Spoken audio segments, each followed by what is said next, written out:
Muy buenos días para todos. Soy la licenciada Fabiola Chamorro, dependiente del Departamento de Desarrollo de Políticas y Sistemas de Gestión. Y en esta oportunidad vamos a abordar el desarrollo del tema de gestión de riesgos en la AMBE. Cuando hablamos de gestión de riesgos, hablamos de una capacidad institucional para anticiparnos a hechos que puedan afectar nuestros procesos, nuestros servicios, nuestros recursos y, en definitiva, al cumplimiento de los objetivos institucionales. Y desde la lógica del MESIP, el riesgo no se administra para generar temor, sino para tomar mejores decisiones, fortalecer controles y actuar con mayor responsabilidad desde cada ámbito de acción. ¿Y cuál es el concepto de riesgo? Un riesgo no es solamente un problema ya ocurrido, sino es la posibilidad de que algo suceda y afecte el logro de un objetivo. Por eso, en gestión de riesgos, el primer paso no es mirar el problema solamente, sino es mirar el objetivo que debemos proteger. Y desde el MESIP, el riesgo siempre se analiza en relación con un objetivo. No existe un riesgo en abstracto.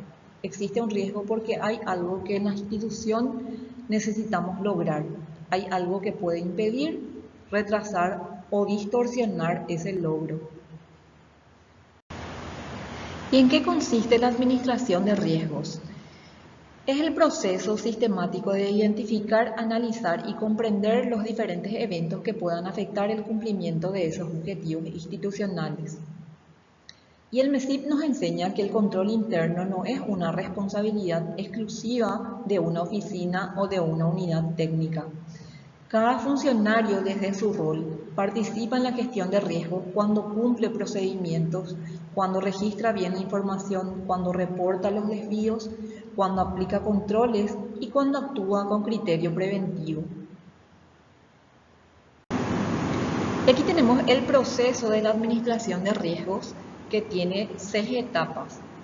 En primer lugar está definir el contexto del riesgo, luego identificar y documentar esos riesgos, analizar y evaluar los riesgos, luego el tratamiento propiamente de los riesgos, la administración de riesgos y por último el monitoreo de esos riesgos. Aquí conviene explicar que el proceso no es lineal y estático, es continuo. Los riesgos cambian con el entorno, con la tecnología, con las diferentes cargas operativas, con las condiciones del territorio, especialmente en el interior, con las agencias regionales vemos esas situaciones, y con las decisiones institucionales. Y lo importante no es solo identificar los riesgos una vez al año, como hacemos normalmente, sino en desarrollar esa capacidad institucional de observarlos, de analizarlos, de responderlos y de seguirlos en el tiempo. ¿Y por qué es importante controlar esos riesgos? Porque nos ayudan a proteger los objetivos institucionales, a mejorar las decisiones, a optimizar procesos y controles y a fortalecer la sostenibilidad, transparencia y confiabilidad institucional. Tenemos que cuando los riesgos no son bien gestionados, aparecen consecuencias como demoras en la atención, errores en la facturación, fallas en la ejecución de trabajos, accidentes, reclamos recurrentes, pérdidas de trazabilidad y debilitamiento de la confianza ciudadana.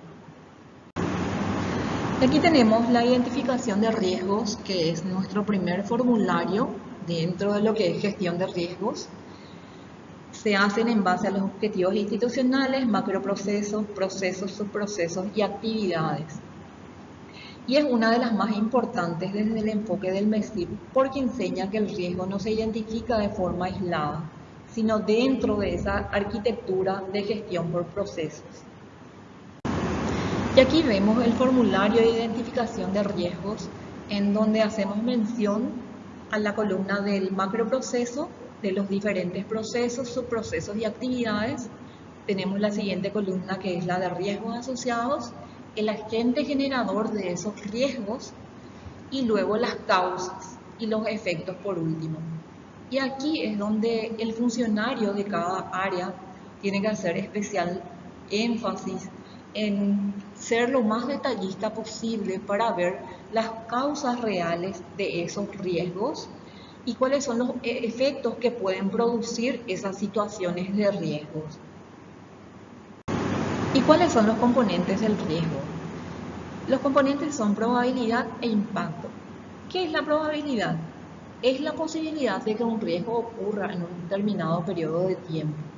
Y el impacto es el efecto que un riesgo puede generar sobre el cumplimiento de los objetivos institucionales.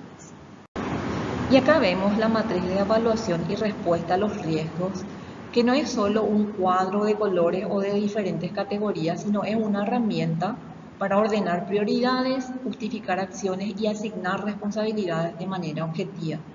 Y acá tenemos los diferentes niveles de probabilidad de ocurrencia de un riesgo, que son alta, media y baja. Y los diferentes niveles de impacto, que son leve, moderado y grave, con sus diferentes valores.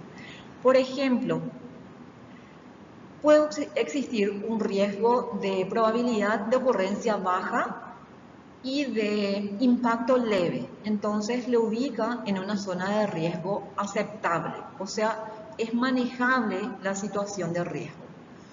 O en su defecto puede haber un riesgo que tenga realmente una probabilidad de ocurrencia alta y esa probabilidad puede tener un impacto grave, entonces le ubica en una zona de riesgo inaceptable. ¿Por qué? Porque la probabilidad alta tiene un valor de 3 y el impacto grave tiene un valor de 20, entonces 3 por 20 es 60, le ubica en esa zona de riesgo inaceptable, en donde convendría evitar el riesgo, prevenir la situación de riesgo o proteger la institución. Y aquí tenemos el formulario de calificación y evaluación de riesgos de los macroprocesos, procesos, subprocesos y actividades, en donde vemos en la columna central a los riesgos asociados y al lado estaría la columna de probabilidad y la de impacto. Entonces, vemos que en la primera línea dice demora en la planificación de expansión del sistema de generación. Entonces, la probabilidad de ocurrencia de ese riesgo es de 1, es una probabilidad baja. Y el impacto es grave porque tiene un valor de 20, entonces la calificación de 1 por 20, el resultado es 20 y la ubica en una zona de riesgo tolerable. ¿Por qué? Porque su frecuencia no es alta, aunque sí el impacto. Entonces es llevadera la situación.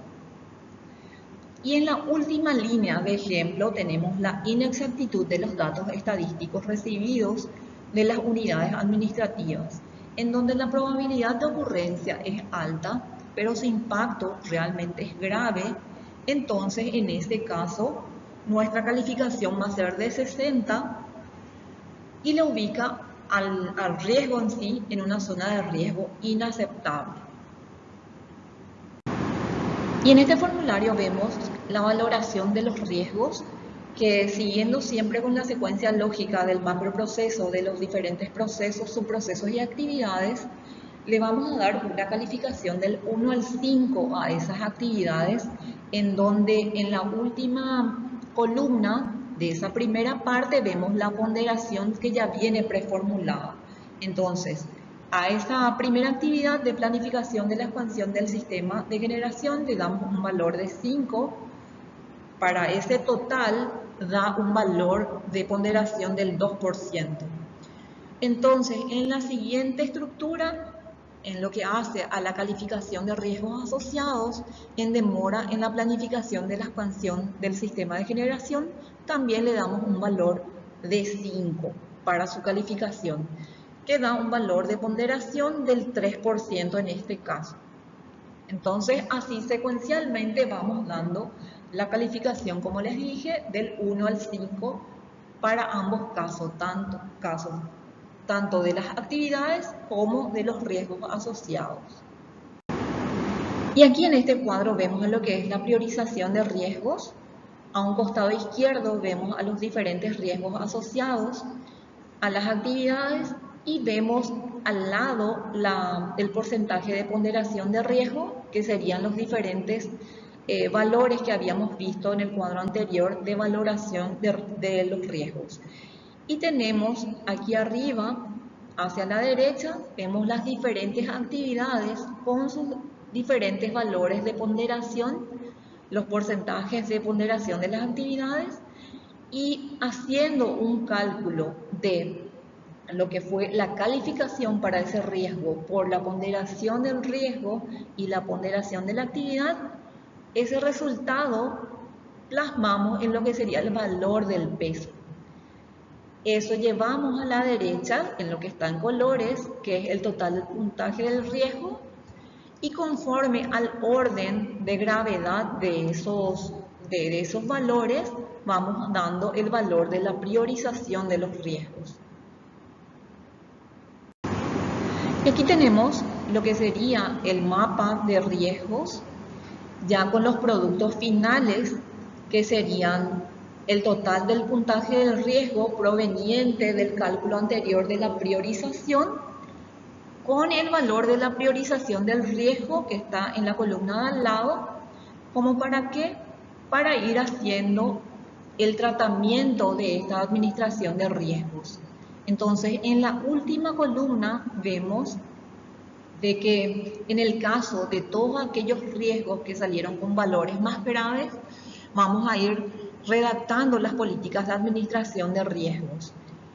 Tomamos como metodología aquellos valores que aparecen en rojo y naranja, que son producto de aquellos riesgos más graves. Entonces, a todos ellos vamos a ir dándole el tratamiento más específico, que es el de administración de riesgos. Y para dar un cierre a lo que es este primer módulo, hacemos un repaso rápido de lo que fue el contenido. Recordamos que fue el primer formulario de identificación de riesgos, el segundo fue de calificación de probabilidad por impacto. Luego teníamos el siguiente formulario, que era de valoración, el siguiente de priorización de riesgos, y el producto de todos esos cálculos y diferentes formularios fue nuestro mapa de riesgos, en donde aquellos riesgos más graves que aparecieron en rojo y naranja, le fuimos describiendo lo que eran las políticas de administración de riesgos. Con eso cerramos el contenido de este primer módulo, haciendo énfasis en lo que va a ser uno siguiente, en donde le vamos a dar un tratamiento más específico en lo que va a ser el desarrollo de políticas operacionales y diseño de controles de esos riesgos más graves. Con esto cerramos, compañeros, haciendo siempre compartiendo un poquitito con ustedes lo que sería la disponibilización de esos contenidos, tanto en el portal del MESIP dentro de la página web. También tenemos compartido esto en la intranet, y también para consultas en el Departamento de Desarrollo de Políticas y Sistemas de Gestión están los diferentes números de interno, tanto de la jefa, la licenciada Natalia Ferreira, como el mío. Entonces, para cualquier consulta que tengan, entonces estamos a las órdenes. Y dando gracias por su tiempo, nos despedimos hasta el siguiente módulo. Gracias.